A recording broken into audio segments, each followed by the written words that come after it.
Yes, nabayaran mo na ako ng 300 million pesos para manalo ka ngayong eleksyon. Dayain na lang natin ngayong eleksyon. Pero misunderstood daw si Chairman. Ang ibig sabihin daw niya, yun daw ang magagastos mo. Sa eleksyon na ito para manalo. Pero sir, Boy Dila ay nag-celebrate na. At sabi niya, ipagpapatuloy daw niya ang gawain ng Huwad Committee. Well, Boy Dila, ikaw ngayon ang dinidilaan. But, hindi ka uupo. Bakit? Well, ngayon po kasi, nagkaroon na ng bagong desisyon. Ang Korte Suprema, ito po yung Mangundadato versus Comelec, na yung second placer rule ay hindi na po ipapatupad. Ano ba yung second placer rule? If for any reason, yung nahalal na opisyal ay na-disqualify at hindi mag-qualify, Alright, isang magandang umaga, hapon o gabi sa inyo lahat mga kayon. Siyempre, kanta muna tayo. Di kami natatakot sa katotohanan. Boses ng masa aming pinapakinggan. Jomalon TV, isyo ng bayan. Ating pag-usapan, tunay na balita. Walang kinakampihan, sumasalamin sa katotohanan lamang para sa mamamayan. Totoo ang laban, hindi puro drama, di rin chismisan. Lahat ng tanong may klarong kasagutan. Kasama ka dito sa diskusyon, boses mo may halaga sa solusyon. Laging alerto, mapagmatsyag, truth ang hanap. Di kami natitinag, walang palusot, walang dayaan. Tunay ang serbisyo, diretsong usapan. Jomalon TV, issue ng bayan. Ating pag-usapan, tunay na balita. Walang kinakampihan na sumasalamin sa katotohanan lamang para sa mamamayan. Totoo ang laban, walang kulay, walang kampi. Balita, talakayan, katotohanan para sa bayan.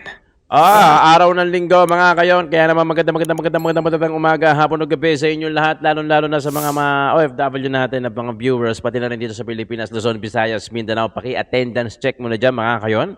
Kung saan man kayo naroroon at exact location nyo, paki-comment naman dyan sa baba na magkaroon tayo ng algorithm. Pati na rin yung mga members natin dito sa Jomalon TV. Mega love shoutout po sa inyong lahat, ha? Paki-like and share naman na itong video natin dahil pinagtatampuan na naman tayo ni YouTube. At paki-subscribe na rin itong channel natin kung hindi pa naman, paki-subscribe at paki-click na rin yung bell icon. Simulan na natin to. Comelec George Garcia umamin na according kay Attorney Harold Respicio. Hindi kasi ganun magsalita si Harold, no? Si Attorney. Buti na lang meron tayo mga ganito na talagang pilit. Alam mo yun? Si Attorney Harold, si Attorney Glenn. Kung ikaw normal na tao, mapapagod ka na, magsasawa ka na, di ba? Pero ito mga to, ang sisipag nila ipaglaban talaga yung katotohanan. Kasi kung ako lang, napapagod na rin, di ba? Kasi, di ba, biri mo yung, intindihin mo yung si Attorney Harold Respicio, panay ang reklamo niya, tapos si Garcia naman parang hindi siya pinapakinggan, bagkos dinidemanda pa siya. Di ba nakakapagod yun? Pero magugulat ka na lang sa sipag ni Attorney Glenn, pati na rin ni Attorney Harold, na talagang kume-question at lumalaban at alam mo yun, yung pilit nilang hinahanap yung tama doon sa maling nagagawa ng mga politiko na korap. At talagang kailangan kasi natin bosesan to Kailangan kasi natin pakialaman, himahimayin. Kailangan natin pilit intindihin, no? Kung tayo mga observer, tayo mga nanonood, mga third party tayo Kumbaga, hindi tayo talaga direct.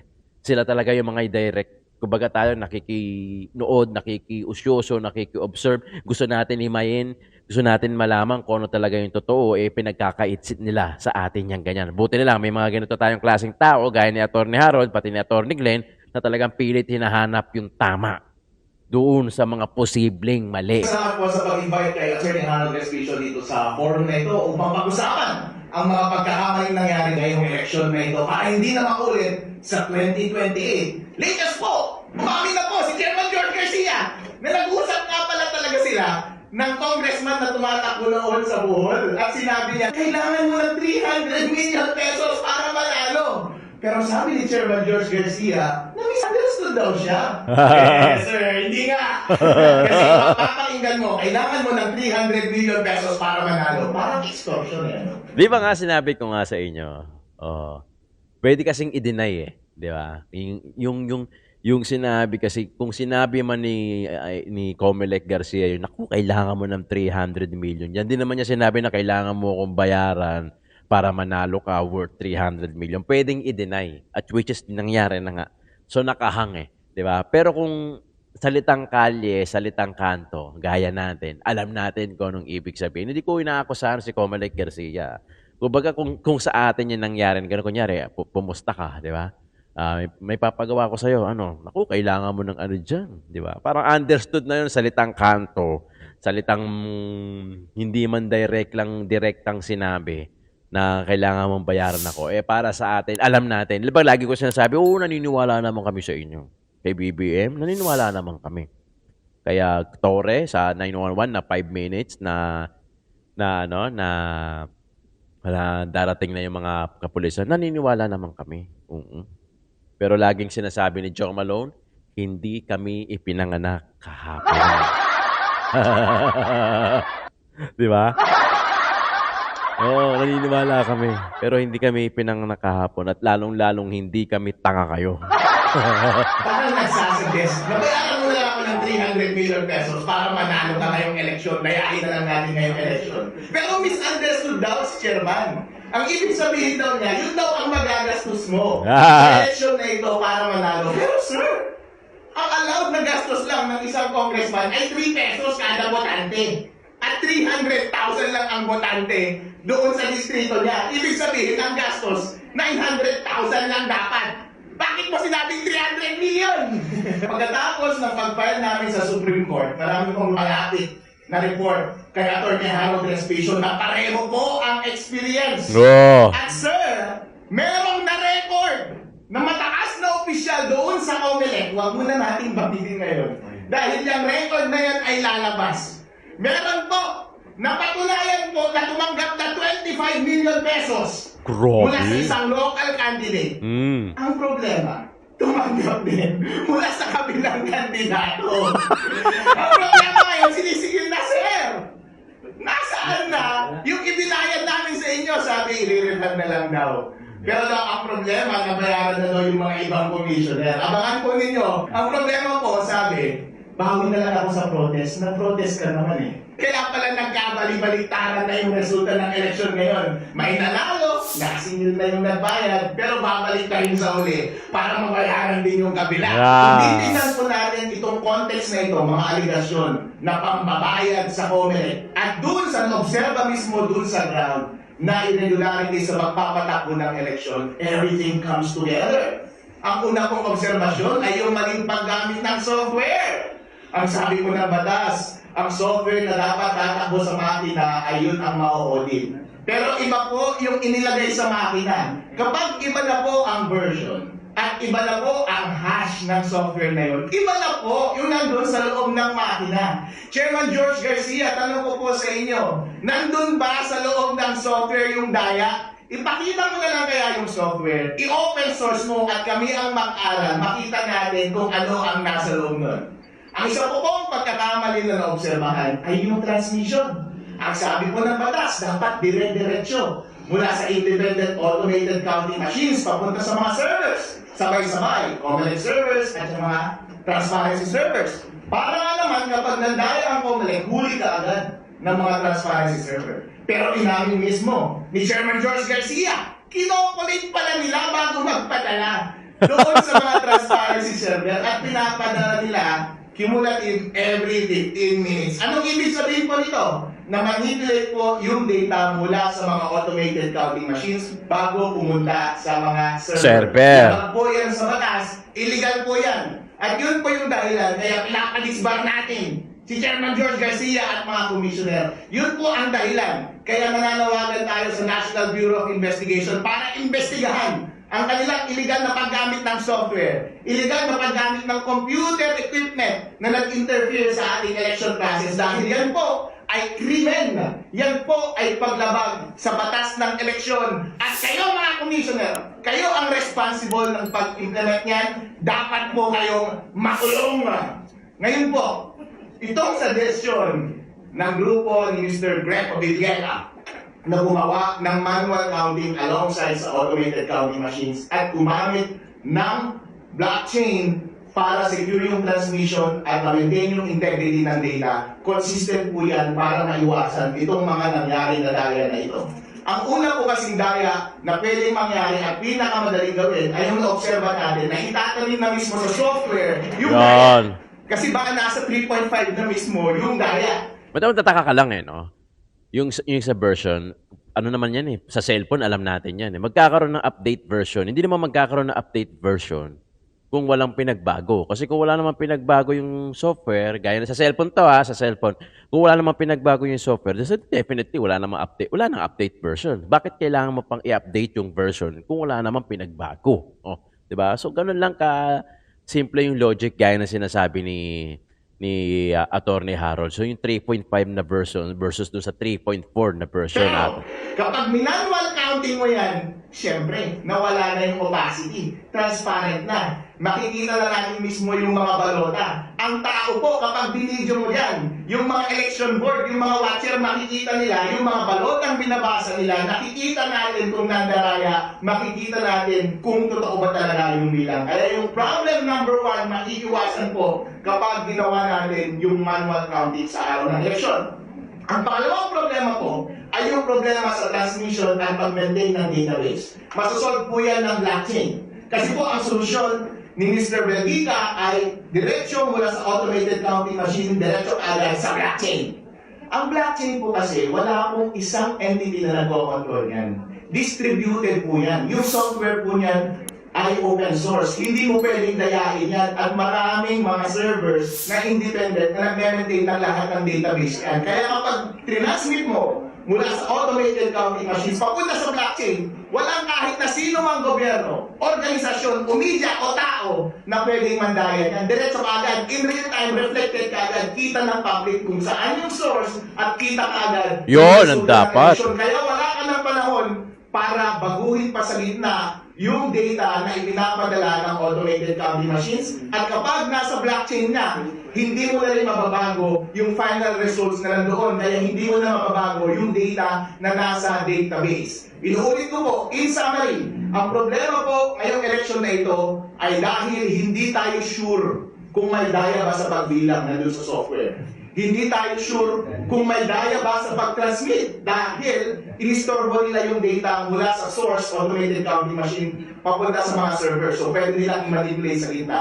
Number 3, kapag nandun na sa mga servers, may mga database yun, pwede mo pa rin baguhin kahit nandun na sila sa loob. Lahat po yan maiiwasan dahil yung software ay mabe-verify natin through manual counting, yung transmission at database ay maproprotektahan natin dahil po ang isang blockchain ay immutable yung transmission, immutable yung database, hindi po yan mababago. Kaya po, kapag natupad ang suggestion ni Mr. Greg Obiliela na ayusin ang ating eleksyon sa susunod sa pamamagitan ng paggamit ng parallel manual counting in addition doon sa automated counting ng ating boto at paggamit ng blockchain, hindi na po mauulit yung mga daya ngayon. Kaya Chairman George Garcia at mga commissioner, alis na kayo dyan!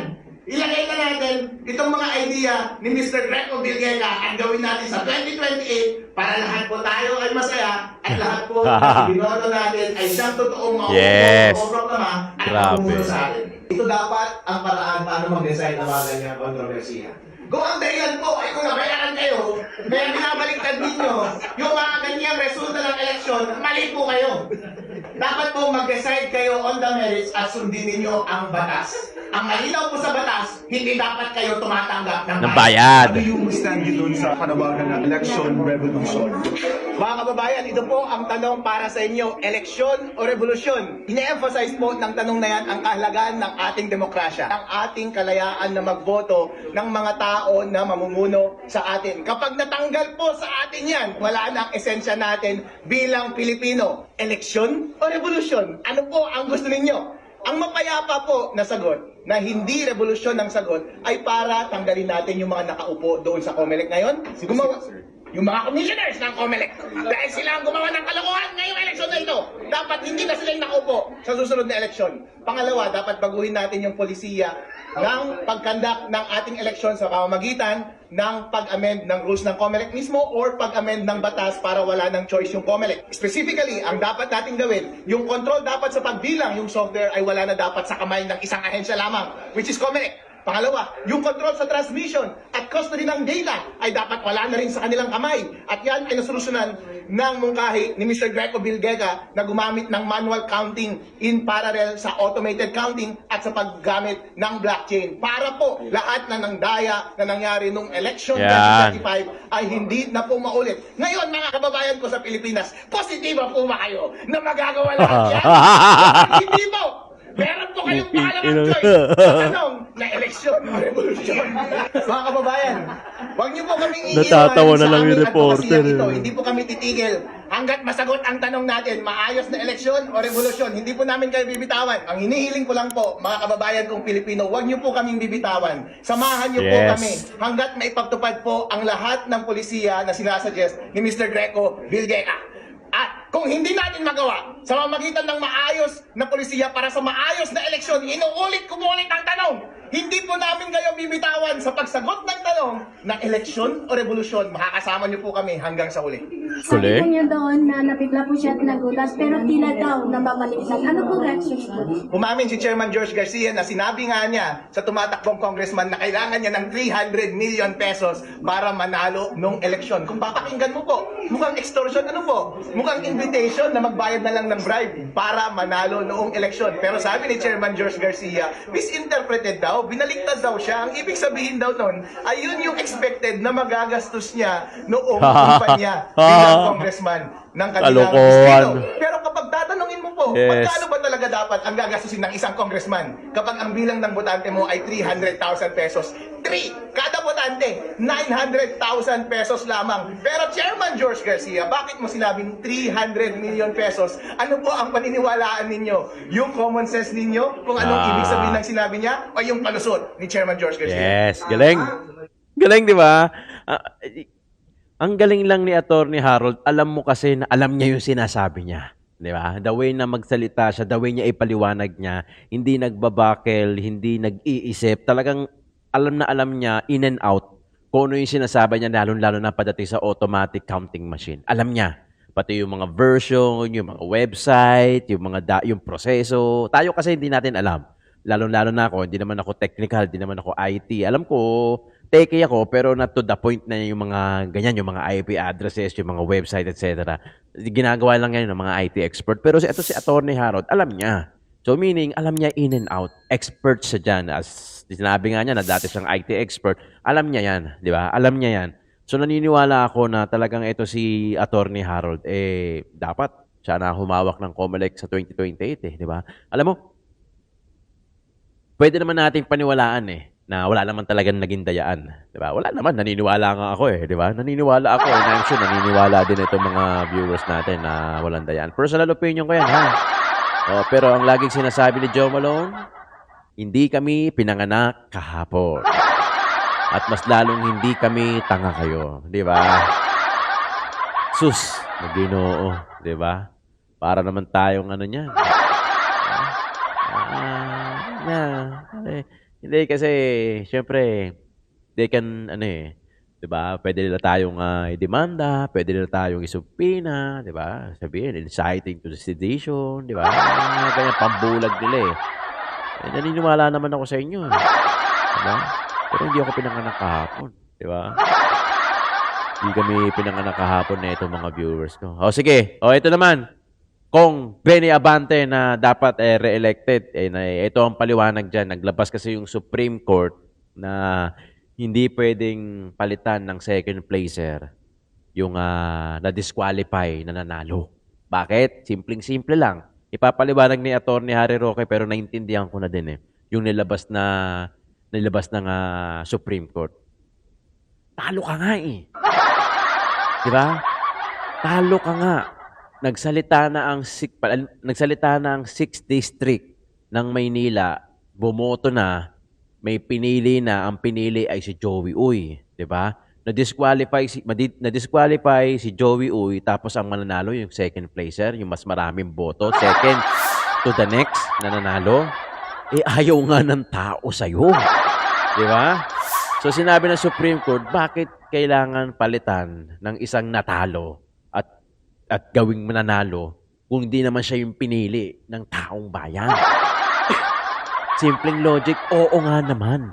'Di ba? Hindi ka nga pinili tapos mananalo ka. Paliwanag ni Atty. Harry Roque, pakinggan natin. Mas okay to Pero mas naiintindihan ko na din. Harry Roque, pasok. Magandang araw po sa inyong lahat ha. Narito po ako ngayon sa Zude Park.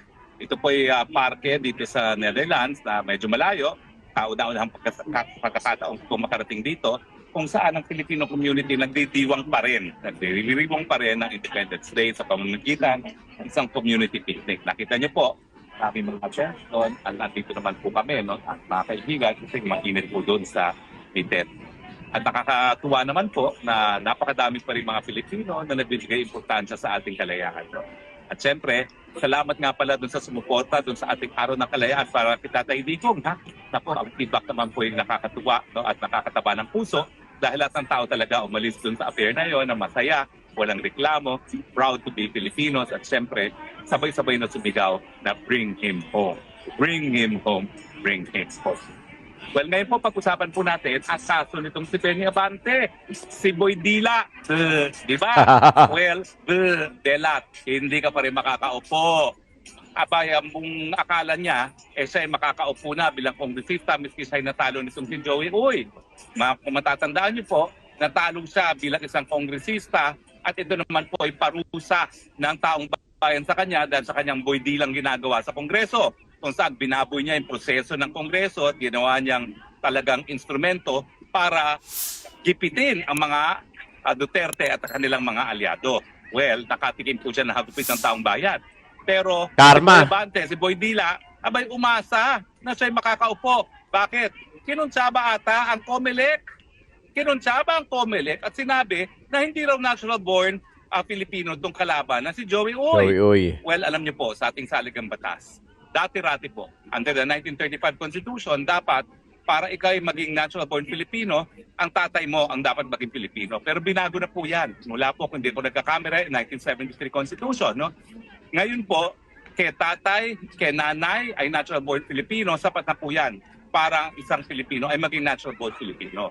Sa kaso po ni Joey Uy, talaga naman po ang tatay niya ay naturalized Filipino, pero nanay niya ay natural born Filipino. At dahil ang nanay niya ay natural born Filipino, syempre siya ay natural born. Pero nakapagtataka pa, bakit po ang second, yung parang second, anong tawag doon, division ng COMELEC ay nagdesisyon na babaliwalain ang kanyang Certificate of Proclamation dahil daw po di umano sa pagiging hindi natural born. Kasi sa saligang batas natin, hindi sapat na ikaw ay Pilipino. Kasi po pwede ka maging Pilipino through naturalization. Yung nag-a-apply ka sa hukuman o sa OSG. Kinakailangan talaga ang natural born ay meron kang dugong Pilipino. Kung ikaw ay, ang nanay mo o tatay mo ay Pilipino, whether or not married o hindi. Ang punto po is nakapagtataka kung bakit matapos maproklama si Uy, saka siya i-disqualify. Mm-hmm. Now, syempre, hindi maalis sa isipan ng tao na luto ito. Bakit? Kasi nga, napakatinding aliado na administrasyon itong si Boy Dila. At siguro dahil siya matinding kaalyado na administrasyon, syempre, napabura, no? Yan po iniisip ng marami. Ako po, hindi ko maintindihan. Kung talagang pinakita naman ni Joey Uy na siya, ang nanay niya ay natural born Filipino, talagang wala pong kaduda-duda. Simple lang po yan. Sa mga abogado, alam namin yan na hindi kinakailangan na tatay lamang ang maging natural born Filipino. So nakapagtataka po yung decision na yan kung totoo naman na ang nanay niya ay natural born Filipino. Wala pong basihan. At saka bakit atat na maanal yung proclamation? Alam niyo po, iba ang eleksyon ng Kongreso. Bakit? Kasi hindi po gaya ng Senado na merong 12 naiiwan. Continuing Wala pong body. naiiwan na kongresista Yes. dito sa Pilipinas. Ang Senado kasi, continuing body, meaning hindi pwedeng may mawala. So, kaya 12-12 yung binoboto Sa natin. 3 taon, talagang nauubos ang kanilang termino. At kung hindi mapoproklema ang mga kongresista, wala tayong kongreso. Yes. Dahil nga po importante na magpatuloy ang gawain ng kongreso, dahil ang pinaka-importanteng gawain nila pagdating ng Hulyo ay yung pantao ng budget, nakasaad sa ating Omnibus Election Code na wala talagang tinatawag na pre-proclamation controversy ang mga kongresista. Ibig sabihin, yung mga dayaan, hindi po pwedeng makonsidera yan. Basta tuloy-tuloy lang ang bilang ng boto at kung sino ang pinakamalaking boto, siyang madideklarang panalo as kongresista.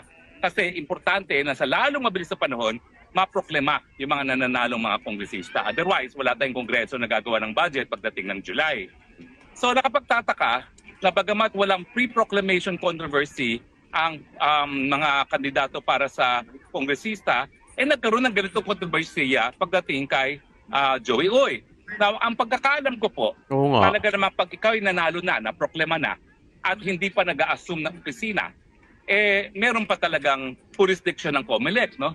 Pero ang COMELEC dapat magdesisyon pagdating sa issue ng citizenship sa hiwalay na aksyon na tinatawag ng co-waranto.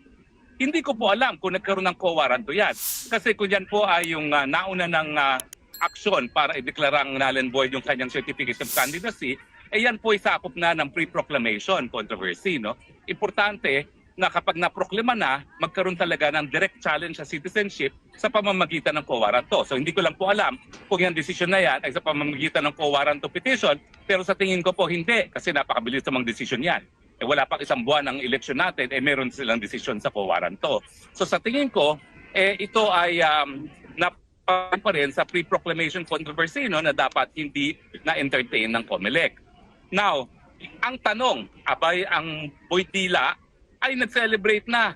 At sabi niya, ipagpapatuloy daw niya ang gawain ng Huwad Committee. Well, Boydila, ikaw ngayon ang dinidilaan. Hindi ka uupo. Bakit? Well, ngayon po kasi, nagkaroon na ng bagong desisyon ang Korte Suprema. Ito po yung Mangundadato versus COMELEC. Na yung second placer rule ay hindi na po ipapatupad. Ano ba yung second placer rule? If for any reason, yung nakalal na opisyal ay na-disqualify at hindi mag-qualify doon sa kanyang opisina, yung second highest number of votes ang siyang uupo. Well, sabi ng Korte Suprema, hindi tama yan. Dahil sa eleksyon, merong pinili ang taong bayan. Yes. Ang second placer, bagamat siya ay second placer, Talo. hindi siya pinili ng taong bayan. Yes. Meaning talo So, siya. talunan. Yes. Full stop. Hindi po pwede na siya'y mapoproklema kung madidisqualify yung naproklema. Lalong-lalo na kung ang posisyon ay kongresista. Kasi nga, importante yung pagkakaroon ng mga kongresista. No? Otherwise, wala tayong budget. So, ito pong decision nito, ay ito po ngayon ang applicable kay Boydila. Bagamat nagdidiwa na si Boydila na akala niya babalik siya sa Kongreso at mga api na naman siya sa Huwad Committee, hindi, Boydila. Buti nga, belat, hindi ka uupo dahil dito sa bagong desisyon ng Korte Suprema. Ang sabi ng Korte Suprema, ang binoto ng taong bayan, yung pinakamataas na boto. Kung if any reason, matapos maproklema, hindi siya makaupo, magkakaroon ng vacancy. Kinakailangan maghalal na naman ang taong bayan ng bagong special election kandidato o bagong kongresista pagdating dito nga sa kaso ni Joey Uy. Kasi hindi nga nanalo di ba? Second placer nga, hindi ka nga pinili. Tapos porket na disqualify yung pinili ng taong bayan, ikaw yung mananalo, hindi ka nga pinili. Dapat, tama naman, di ba? Logic, di ba? Tama naman. Tama din naman yung shoutout sa Supreme Court. Tama naman yung sinabi. Kasi tingnan mo hindi ka nga pinili. Natalo ka nga Tapos porket na disqualify yung nanalo, ikaw yung uupo. Hindi Diba? nating matalo si Joey Uy sa M-Bank kasi mula doon sa second division, mag-motion for reconsideration naman yan at dadalhin sa COMELEC. No? Pero ako naman naniniwala na karamihan naman, if not all of them, hindi, karamihan pala, may isa dong non-lawyer, no? Ay abogado, alam naman nila na kapag ang nanay natural-born Filipino pa rin yung anak. Pero if for any reason, hindi mabago itong decision nito at masustain na pa yan ng Korte Suprema, ang realidad, hindi uupo si Boydila. Kasi Boydila, kinakailangan ikaw ang nanalo bago ka makaupo. ikaw ay natalo at ang sabi ng Korte Suprema, hindi mabubura yung pagkatalo miski pa ma-disqualify yung nanalo. Yes. Ang Talo solusyon nga dyan, magkaroon ng special election. Yun. Pero ang number 2, hindi uupo. Uupo. Tama. Alam niyo po, Diba? kahit saan yung tignang anggulo, meron pa rin katarungan. Si Boy Dila na ginamit ang ating Kongreso bilang isang institusyon Ginarma para eh. instrumento ng pagigipit sa mga taong gaya ko. Ayun, sinuka ng kanyang mga constituents, matapos masuka, parang gumawa ng paraan na siya ang manalo kasi hindi ako mapaniwala na on its own yung COMELEC ang nag-disqualify kay Joey Uy. Sigurado ko na siya mismo ang nagsampa ng disqualification. Siya. Ano yan inamin sa interview ni Congressman ni Abante na siya yung nagpasa ata ng disqualification kasi may tumawag daw sa kanya, nakitaan ng butas. So siya yung nagpasa ng disqualification case dito kay Kong Joey Uy. Pero yun nga kung ako naman, sinuka na ako na aking mga constituents, Yes. hindi ko na pagpipilitan ng sarili ko, Yun. di ba?